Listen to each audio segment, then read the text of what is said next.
지난 한 주간도 변함없는 사랑으로 여러분들을 지켜주셨던 그 하나님이 앞으로도 계속해서 은혜 베풀어 주실 줄 믿습니다. 테리 폭스라는 캐나다 청년이 있습니다. 그는 만 18살에 암으로 오른쪽 다리를 절단을 하게 됩니다. 그리고 절단한 다리에는 의족을 하게 되죠. 그런 그가 그 넓은 캐나다 땅 대륙을 마라톤으로 횡단을 하게 됩니다. 무려 143일 동안, 그리고 5,084km를 그는 달렸습니다. 의족을 하고 몸도 불편한 상태에서 캐나다를 횡단하는 일은 거의 힘든 일이었음에도 불구하고 이 청년이 그렇게 했던 이유는 이런 이유 때문이었습니다.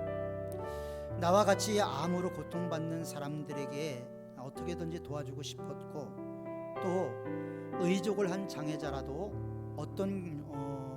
무엇이든지 할 수 있다라는 것을 보여주고 싶었다라고 이야기를 합니다. 의족을 하고 걷는 것도 불편한데 달려서 캐나다를 횡단했던 이 청년의 소식에 감동을 받은 사람들이 성원을 했고 2,340만 달러를 모금해서 개인이 모금한 모금액 중에서는 최고 금액이라는 기네스북에 올라가는 일을 하게 됩니다. 그리고 그는 그 돈을 암 연구센터에 전부 기증을 하게 됩니다. 인간적으로 볼 때 이 사람은 불행한 사람이죠. 암에 걸렸다라는 것 자체만 해도 불행할 텐데 다리를 절단했습니다. 다리를 절단한 그곳에 의족을 붙이고 산다라는 것 쉬운 일은 아니었겠죠. 그러나 그는 그 절망의 상태를 희망의 상태로 바꿔놨다라는 것을 우리는 알 수가 있습니다. 그렇기 때문에 인생이라는 것은 우리가 누려야지 그것이 우리의 인생이 될 수 있는 것이지, 누리지 못하는 것은 우리의 인생이 될 수가 없는 것입니다. 어떤 사람은 돈의 노예가 됩니다. 돈을 벌었다고 성공하는 것 같지만 돈을 벌음으로 성공하지 못한 사람들이 너무나 많이 있죠. 제가 아는 분 한 분은 이 사업을 했습니다. 사업을 하다 보니까 사업이 잘 됐어요. 처음에는 신앙생활이 좋았던 분이었는데 점점 사업에 몰두하면서 교회를 빠지기 시작하더니 나중에는 교회를 완전히 담을 쏴버리고 세상 사람들과 다름없는 사람이 되어버리고 말았습니다. 그러니까 신앙생활을 한다라는 것은 우리가 이 세상과 담을 싸고 세상 등지고 십자가 지는 것임에도 불구하고 오히려 십자가를 등지고 세상을 바라보는 삶이 되어버리고 만 것이죠. 그러므로 성공했느냐 실패했느냐 이 점에 대해서는 우리가 세상적인 가치관과 신앙적인 가치관이 다르다라는 것을 분명히 알아야 됩니다. 톨스토이라는 분이 독서의 바퀴라는 책에서 이런 말을 했습니다. 인간은 누구나 노예가 되어야 된다. 노예가 되지 않으면 힘든 삶을 살 수밖에 없다. 그런데 어떤 노예가 되느냐, 누구의 노예가 되느냐는 상당히 중요한 문제다. 자기 정욕을 위해서 살아가는 사람들은 인간의 노예지만 어떤 목적과 정신을 향해서 나가는 사람은 신의 노예가 분명하다. 이렇게 이야기를 했습니다.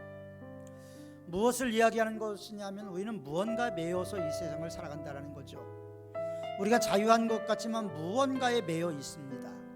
저도 매여 있고 여러분도 무언가에 매여 있는데 어느 때는 이 매여 있는 것이 자유함을 누릴 수도 있지만 이 매여 있는 것 때문에 불편함을 누릴 때도 분명히 있다라는 것이죠.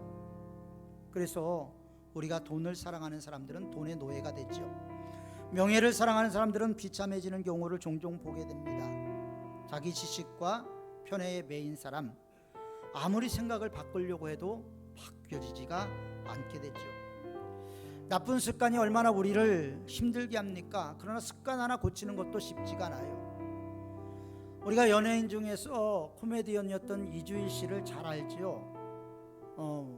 이주일 씨가 담배를 많이 피워서 폐암으로 죽었습니다. 그런데 그가 폐암에 걸려서 이제 그 시한부 인생을 살면서 금연 광고에 나왔습니다. 그리고 그렇게 이야기를 했어요. 담배 피우지 마세요. 담배 피우지 마세요.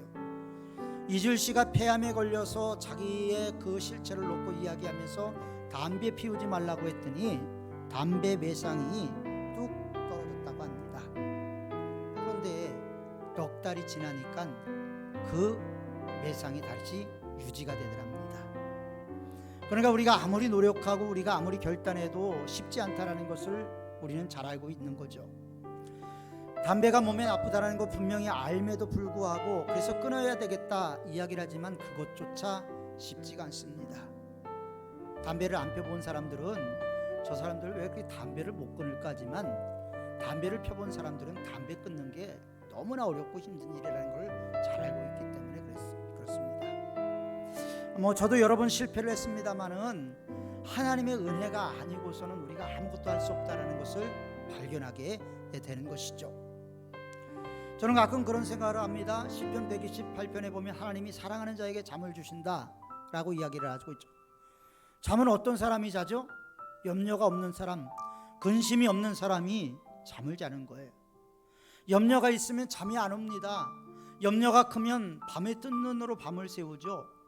한숨이 나옵니다. 나도 모르게 그 상황을 헤쳐나갈 수 없다는 절망감에 사로잡히게 되죠. 그러니까 사랑하는 자에게 잠을 주신다라는 것은 무엇이냐면 하나님께서 염려와 근심을 결박해 주신다라는 그런 말이죠.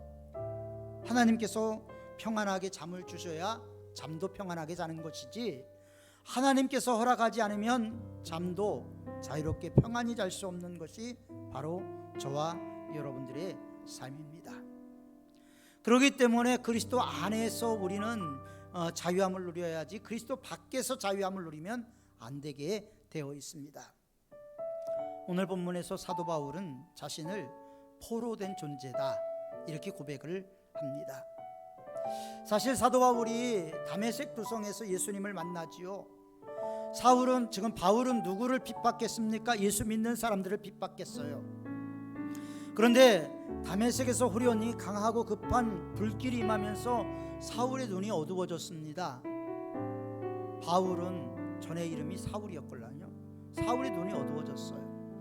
사울의 눈이 어두워지고 앞을 못 봤어요. 두 눈 뜨고 멀쩡하게 봤던 사람이 눈에 비늘이 씌어지면서 영의 세계를 봤던 거예요. 두 눈 뜨고 못 봤던 세계를 사도 바울은 두 눈이 감겨진 상태에서 보게 됩니다. 그래서 뭐라고 얘기를 합니까? 주여 니시오니까. 근데 예수님께서 하신 말씀이 뭐예요? 나는 내가 핍박하는 예수다. 사도 바울이 지금 누구를 핍박하고 있습니까? 예수 믿는 사람들을 핍박하고 있어요. 그런데 예수님께서 뭐라고 말씀하십니까? 내가 나를 핍박하느냐? 이 말씀을 통해서 하나님은 신실한 그리스도인이 당하는 고난, 신실한 그리스도인이 당하는 아픔을 자기 동일시하고 있다는 것을 우리는 알 수가 있게 되는 것입니다. 여기 계신 분들 가운데서도 신실한 그리스도인이 있다면 고통당하고 어려움을 당할 때 예수님께서 그 고통을 함께 느끼고 그 어려움을 함께 감당하신다는 것을 기억하시기를 바랍니다. 그래서 사도 바울은 하나님의 말씀에 순응해서 그때부터 예수님께 붙들린 바 된 삶을 살아가게 됐죠. 세상 사람들이 뭐라고 해도 예수님께 붙잡히는 강제적인 선택의 여지 없이 붙잡힘을 당하게 됩니다. 그래서 사도 바울은 평생 자기가 받게 했던 예수 그리스도를 위한 생을 살게 됩니다. 완전히 예수님의 포로가 되어버리고 말았지요. 그런데 곰곰이 바울이 곰곰이 신앙생활을 하다가 생각해 보니까 그게 아니더라는 거예요. 자기가 다메섹에서 하나님께 붙들림을 받은 게 아니었다라는 사실을 깨닫게 되고 나서 갈라디아서에서 뭐라고 말하냐면 어머니의 태로부터 택정함을 입었다. 내가 예수님의 제자가 된 것은 어머니의 태로부터 택정함을 얻었다. 그러니까 내가 길리기아 다소에서 태어났고 난지 8일 만에 할례를 받았고 베냐민의 지파였고 또 이스라엘 당시에 최고의 위대한 스승이었던 가말리아의 문화에서 배운 것은 우연이 아니고 하나님의 섭리였다는 거예요. 태초에 하나님께서 이렇게 택정함을 허락하셨다. 그렇기 때문에 택정함을 입어서 나는 그리스도의 값으로 산바되었다. 그러니까 내가 그리스도 예수의 사람이 된 것은 공짜로 된 것이 아니고 예수님의 값으로 샀다. 그렇게 고린도전서 7장 23절에서 이야기를 하고 있습니다. 그리스도께서 나를 위하여 십자가를 지심으로 나는 팔린 몸이 되었다. 노예다. 나에겐 자유가 없다. 나는 그리스도 예수의 사람이다. 그렇게 바울은 고백을 하고 있습니다.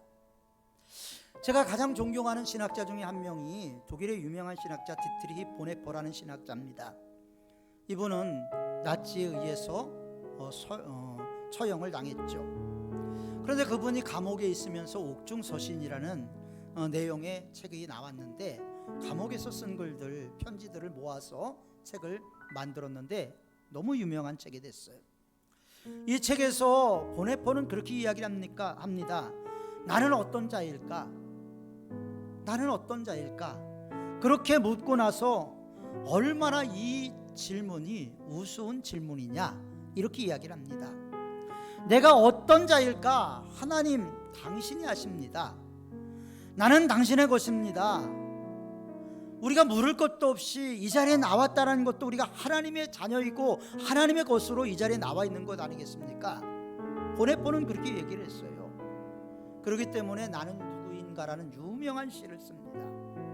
그는 죽음을 앞두고 이 나는 누구인가를 썼는데, 아침에 내가 일어나면 마치 꿈의 궁정에서 걸어 나오는 왕자 같다라는데 나는 누구인가? 내가 교도관들과 대화할 때 보면 사람들이 내가 마치 상관처럼 명령하는 사람들로 보이는데 나는 누구인가? 그렇게 자기에 대해서 계속 질문을 합니다. 그리고 마지막에 가서 그는 그렇게 이야기를 합니다. 꽃향기가 그립고 새소리가 그리운다. 살고 싶어 몸부림치는다. 이것이 나냐? 아니면 다른 사람들이 보는 나가 나냐? 이 문제를 놓고 아주 심각하게 고민을 하게 됩니다. 그래서 영국의 유명한 시인인 존 던 목사님인데, 이분은 성령께서 나를 사로잡히지 않으면 나는 자유가 없습니다. 나는 성령께서 나를 붙들어 주시지 않을 때는 내게 평화가 없었습니다. 라는 시를 쓰기도 합니다. 나는 당신 것입니다. 얼마나 확실한 말입니까?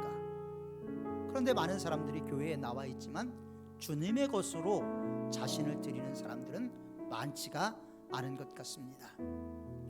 얼마 전에 제가 친한 동생하고 통화를 했는데, 안수 집사예요. 안수 집사인데 코로나19를 맞이하면서 참 좋은 일이 있대요. 이게 좋은 일인지 나쁜 일인지 모르겠다라고 또 덧붙여서 얘기를 하는데, 신앙생활하는 게 그렇게 편해졌다는 거예요.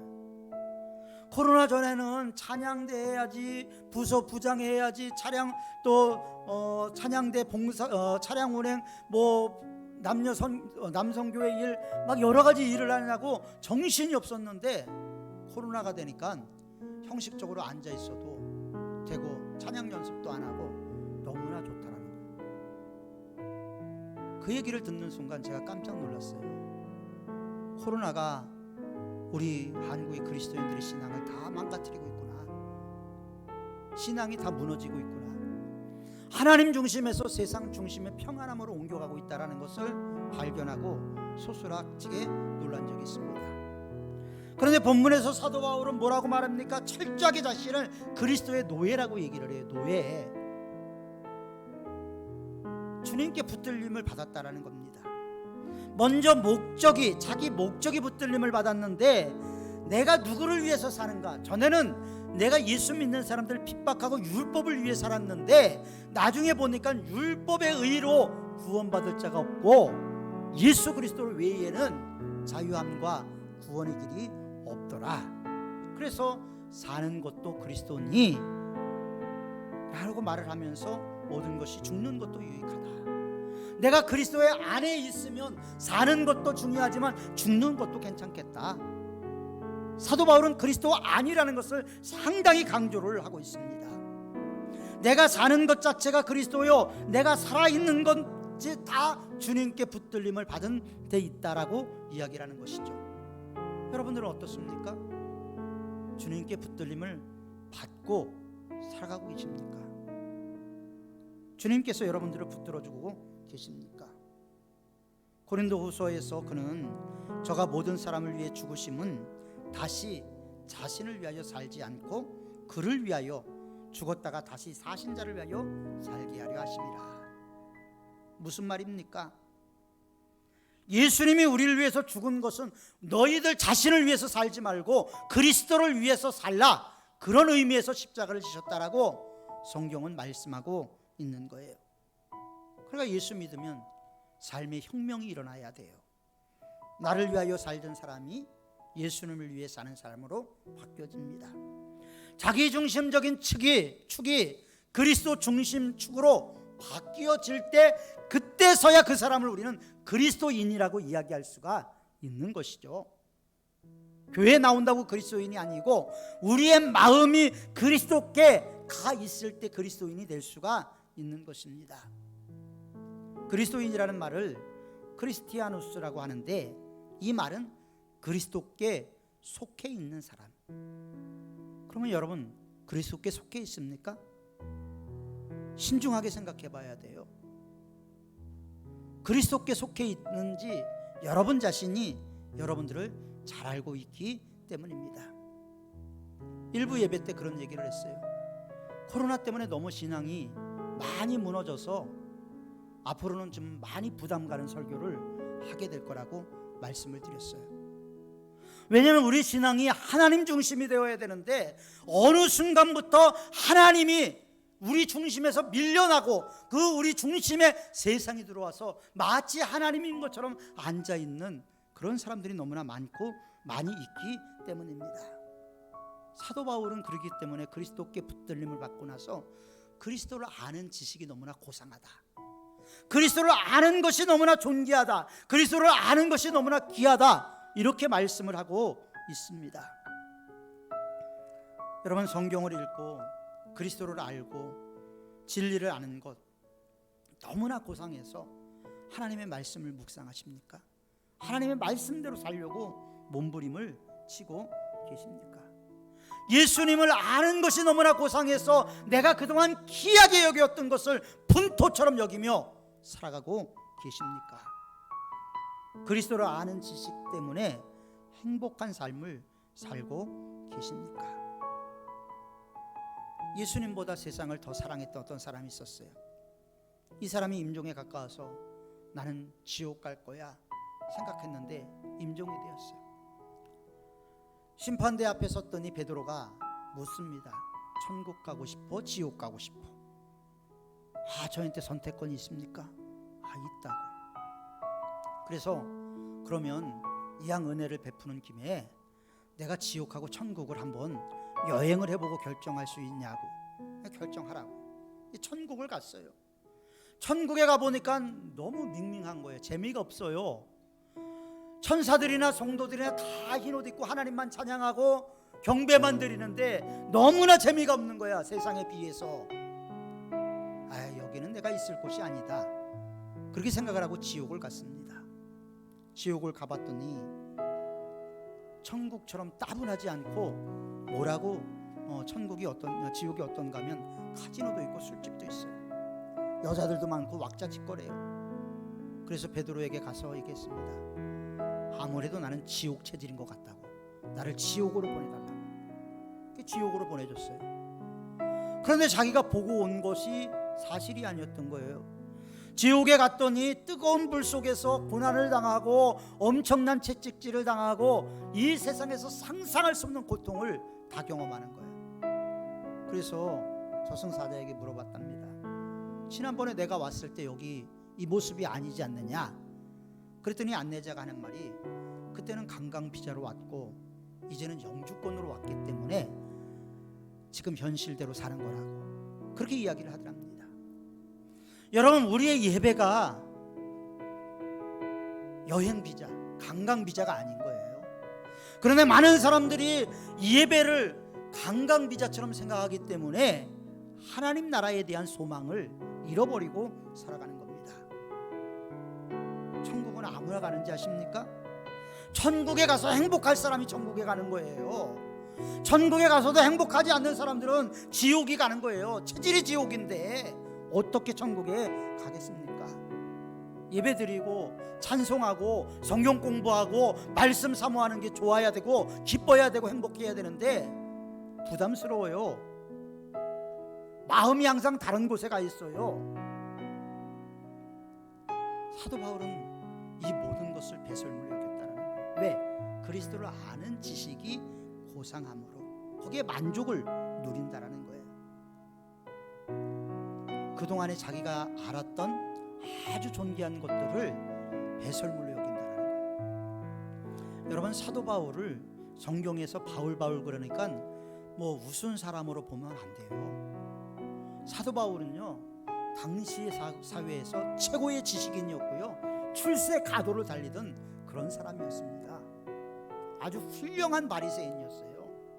리더급에 있었던 사람이에요. 왕이 그를 알아볼 정도로 그런 지식인이었고, 너의 많은 학문이 너를 미치겠다라고 총독이 이야기할 정도로 그런 유능한 사람이었다는 것을 성경은 우리에게 보여주고 있습니다. 그랬던 사람이 배설물로 여긴다라는 거예요. 배설물로. 운명이 바뀐 거예요. 그리스도를 본받으려고 하고, 그래서 십자가를 진다라는 것이 중요한 거예요. 왜 십자가를 집니까? 부활에 이르기 위해서. 부활에 이르기 위해서 십자가를 지는 거예요. 하나님께서 니네들 고생 좀 해봐라, 십자가를 그래서 주는 것이 아니고 부활의 영광에 동참하기 위해서 십자가를 우리에게 허락하셨다는 거죠. 그래서 예수 믿으면 잘 살고, 예수 믿으면 복 받고, 예수 믿으면 오래 살고, 예수 믿으면 자녀가 대학에 척척 붙고, 이런 기독교가 아닌 거예요. 이거는 거듭나지 못한 사람들이 생각하는 기독교입니다. 그렇게 생각하는 사람은 기독교인이 아니에요. 그리스도인은 그리스도와 함께 그리스도를 본받고 그리스도와 함께 고난을 기뻐하는 사람인 거예요. 이게 그리스도인이라는 거예요. 고대의 교부 중에서 이레니우스라는 교부가 있었어요. 이분은 순교를 얼마나 사모했는지 맨날 가갖고 나는 그리스도인이니까 죽여달라고. 근데 안 죽이는 거예요. 미친 노인네인 줄 알고. 마지막에 순교를 당합니다마는 그렇게 순교를 사모했던 사람도 있어요. 그의 죽으심을 본받아, 이걸 잊지 말아야 돼요. 우리가 신앙생활하면서 그의 죽으심을 본받는 것을 빼버릴 때 우리의 신앙생활은 순금처럼 100%의 신앙이 될 수가 없는 거예요. 신앙생활은 무임승차가 아닙니다. 신앙생활은 무통으로 이루어지는 게 아니에요. 대가를 치러야 되는 거예요. 대가를 치러야지만이 하나님께 크게 쓰임받는 사람이 될 수가 있어요. 요한계시록을 보십시오. 요한계시록에서 가장 큰 상 받는 사람들이 누굽니까? 이 세상에 있을 때 있는 고생 없는 고생 다 하고 마지막에 순교한 사람들, 그 사람들이 최고의 대접을 받지 않습니까? 세상에서 잘 살았던 사람 소용이 없어요. 그리스도를 위해서 욕먹고, 그리스도를 위해서 핍박당하고, 그리스도를 위해서 매맞고, 이런 사람들이 천국에서 큰 자라는 거예요. 그건 예수님이 산상수훈에서도 말씀하셨지 않습니까? 그것이 하나님의 나라의 큰 상급을 받는 길이라는 거죠. 그렇기 때문에 바울은 그것을 깨닫고, 나는 십자가 위에 자랑할 것이 없다. 나는 십자가 외에는 자랑할 것이 없다. 십자가를 통해서 부활에 이르려 하노라. 한평생 주를 위해서 수많은 고난을 당하고 매를 맞고 채찍질 당하고 상상할 수 없는 고통을 당했던 사도 바울, 여러분 저주받은 사람입니까?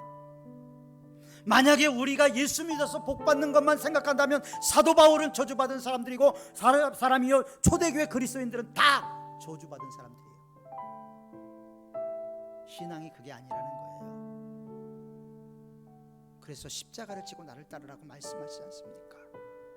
십자가를 빼놓고 신앙생활은 온전하게 이루어질 수가 없는 거예요. 에릭 프롬이라는 사람이 인간에 대한 믿음이라는 책을 유고로 냈는데, 그 책에 보면 현대인들은 모든 것을 상품화한다는 거예요. 웃음도 상품화한답니다. 개성도 상품화한답니다. 그리고 그것이 얼마짜리냐? 돈으로 계산한다는 거예요. 책을 썼을 때 이 책이 얼마나 사람들을 감동시켜주느냐, 이 책이 얼마나 많은 사람들을 변화시켰느냐 관심 없대요. 이 책을 썼을 때 이 책으로 얼마를 벌었느냐, 얼마를 팔렸느냐, 이것을 중요시 여긴다라는 거예요. 출판사에서도 이거 팔면 얼마나 남을까, 이것만 묻는다라는 거죠. 그런데 여러분, 이게 글 쓰는 사람들에게 얼마나 치욕적인 건지 아십니까? 글 쓰는 사람들이 글을 썼는데 그렇게 상품의 가치로 매겼을 때 글 쓰는 사람들의 자존심이 팍 상해버려요. 그런데 곰곰이 생각해보면 우리가 하나님을 그렇게 생각할 수 있다는 거예요. 하나님을 그렇게 생각한다면 하나님께서 얼마나 마음 상하게 하실까? 하나님을 하나님으로 인정하지 않는 그곳이 바로 지옥 아니겠습니까? 하나님이 계시지 않는 그곳이 지옥인데 우린 자꾸 우리 인생에서 하나님을 제하고 모든 것을 하려고 마음 먹습니다. 노력을 합니다. 그래서 사도 바울은 그런 얘기를 해요. 너희 믿음의 제물과, 제물도 그냥 드리는 게 아니라 믿음의 제물과 봉사 위에 내가 나를 간제로 드릴지라도 나는 기뻐하고 너희 무리와 함께 기뻐하리라. 너희를 위해서라면 이렇게 죽어도 좋다. 사도 바울은 그런 거예요. 너희들의 믿음이 커진다면 나는 어떠한 일을 해도 좋겠다 라고 이야기를 해요. 사람들이요, 많은 것을 갖고 좋은 집에 사는데 잠을 이루지 못해요. 깊은 잠을 못 잡니다. 가져도 권태감에 휘달려요. 가치관이 잘못되어 있기 때문에 그래요. 그래서 오늘 본문을 우리 다시 한번 생각해 봐야 돼요. 사도 바울은 뭐라고 얘기를 하냐면 그리스도께 붙잡혔다. 여러분 어때요? 여러분 그리스도께 붙잡힌 삶을 살고 계십니까? 사도 바울은 그리스도께 붙잡혔다라고 이야기를 합니다. 그런데 사도 바울의 말을 보면 붙잡힌 거하고 조금 이따 뭐라고 얘기를 했냐면 쫓아가노라. 쫓아가는 거하고요, 붙잡힌 거하고 다르잖아요. 붙잡힌 건 끌려가는 거예요. 쫓아가는 건 스스로 가는 거예요. 여러분들은 지금 예수님께 끌려가고 있습니까? 아니면 여러분 스스로가 쫓아가고 있습니까? 쫓아가는 것을 자유인이라고 이야기를 하죠. 그렇기 때문에 잡히는 것이 피동이라면 쫓아가는 것을 능동이라고 이야기할 수가 있습니다. 잡힌 바 된 그것을 잡으려고 쫓아가노라. 끌려가지 마십시오. 여러분들이 무슨 일에 잡혔든지 그 잡힌 바 된 그 뜻을 알고 이제는 자발적으로 자원적으로 잡으려고 쫓아가는 인생을 살아가기를 축원합니다. 벤자민 프랭클린, 피레침을 만든 사람이에요. 아주 탁월하신 분이죠. 그런데 노년에 이런 말을 했어요. 나는 나의 인생을 살면서 나이가 먹을수록 분명해지는 게 하나 있다. 분명해지는 게 뭐냐면 내 인생을 주관하시는 분이 하나님이라는 사실, 그것이 나이가 먹어가면 먹어갈수록 분명하고 그것이 나이가 먹어가면 먹어갈수록 확실하다라는 이야기를 하는 것을 읽은 적이 있습니다. 여러분들이 아무리 발버둥 쳐도 여러분들이 원하는 대로 인생이 사라지던가요? 아니에요. 붙들려야 되는 거예요. 내가 누구입니까? 여러분 누구입니까? 그리스도께 붙잡혀서 이 자리에 나온 줄 저는 믿습니다. 그렇다면 붙잡힌 것에서 이제는 쫓아가는 신앙으로 바뀌어야 되지 않겠습니까? 안진뱅이 신앙에서 나사렛 예수 그리스도의 이름으로 일어나 걷는 신앙으로 바뀌어야 하지 않겠습니까? 얻는 신앙에서 주는 신앙으로 바뀌어야 하지 않겠습니까? 하나님은 우리를 사랑하시죠. 그렇기 때문에 우리가 스스로 따라오기를 원하고 계십니다. 사랑하는 성도 여러분, 지금까지 무엇인가에 끌려오는 인생을 살지는 않으셨습니까? 이제는 잡으려고 쫓아가십시오. 운동선수가 상을 받기 위해서 표대를 향해서 달려가듯이 그것을 잡으려고 쫓아가는 여러분들이 되었으면 좋겠습니다. 바울은 그리스도께 붙잡혔다라고 말합니다. 끌려가지 않았습니다. 붙잡힌 바 된 것을 잡으려고 쫓아가는 인생을 살아갈 때 하나님께서 저와 여러분들의 마음속에 함께 하시는 거예요. 저와 여러분들의 마음속에 평안을 주시는 거예요. 저와 여러분들의 마음속에 길을 만들어 주시는 거예요. 저와 여러분들의 마음속에 하늘의 복을 덧입혀 주시는 것입니다. 그래서 코로나19 상황 가운데서지만 우리가 더욱더 주님 붙잡고 의지하고 나갈 수 있도록 믿음 생활을 새롭게 하는 우리 사모의 성도들이 다 되시기를 바랍니다. 그 끝에 하나님의 축복과 하나님의 영광이 기다리고 있고 그때 우리에게 최고의 날이 오게 될 것입니다. 기도하겠습니다.